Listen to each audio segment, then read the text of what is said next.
While the Elvis movie is getting rave reviews for its human portrayal of the legend of Elvis, audiences can't help but feel every supporting character could have a movie of their own. I sat down with singer and actress Yola, who played Sister Rosetta Tharpe, known by many as the true founder of rock and roll, and Alton Mason, who played Little Richard, a man who inspired Elvis with his moves and raw energy on stage. Every character is fascinating, and in my opinion, it's almost like the Marvel Universe. I want your character, her own biopic, yours as well. Yes. What did you learn about Sister Rosetta? I mean, I've been doing research. Come on. Well, do you know what? So I grew up with her, so I knew quite a lot.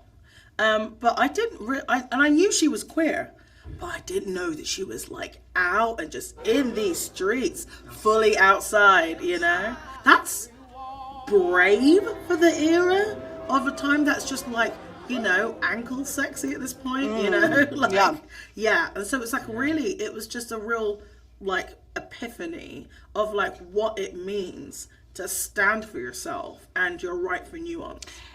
What's interesting is we look at this world, and of course society can define or influence us, but ultimately at the end of the day, it's our decision. Mm-hmm. Both of your characters, real people, I feel like they live that in such a powerful way. Mm-hmm. Absolutely. How did Little Richard do that? Do you see that, what I'm saying? Yeah, I see what you're saying. I think, well, first of all, as a society, I feel like people fear what is misunderstood.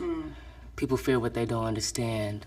And often I realize that Little Richard wasn't meant to be understood. He was just meant to be loved. Go where you want, play where you want, and if they don't like it, you go someplace else. You know who told me that? B.B. King.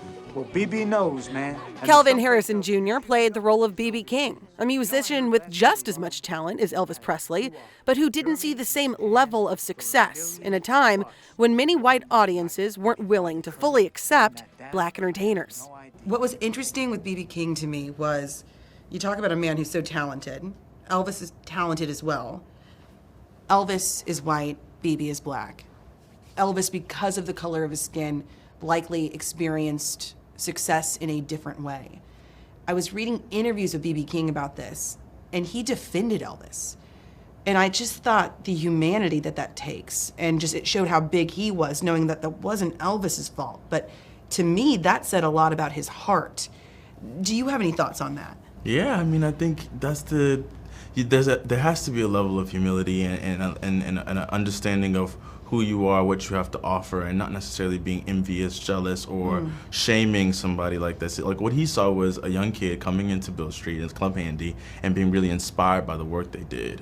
And that's inspiring for him. He's like, the work I'm doing is effective. The music I make is effective. I want to share that. I want to share that and to a larger audience, and he has that platform. So I think there's an understanding between that brotherhood that a lot of people want to maybe perceive in other ways, but it's personal to them, Yeah. And we all don't have to agree with it, but we have to, I guess, honor their stance.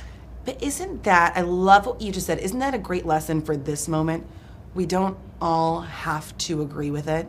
It's funny because I think that's an epiphany for a lot of people right now in this world, and I think art brings nuance in, and I think that's what this film did. Yes, absolutely. I think this film has a lot of nuance, and and it's still entertaining at the same time, and that's what's fun about it. It's like a lot of people can go and see it, but it sparks a lot of conversations and some of these more specific conversations that you bring up. And we can't build our dreams on suspicious minds. While the film shows Elvis's influence on pop culture across the world, it doesn't forget the power of Elvis's own mentors, who continue to shape the world today. In fact, we still see Little Richard in many artists today, as well as Sister Rosetta Tharpe and B.B. King. I really developed empathy for him and a newfound love for him, especially considering the fact that he paved the way for guys like me, Prince, Michael, Gambino, Andre 3000, So my intention was just to serve this situation and honor him. Well, I think you nailed that.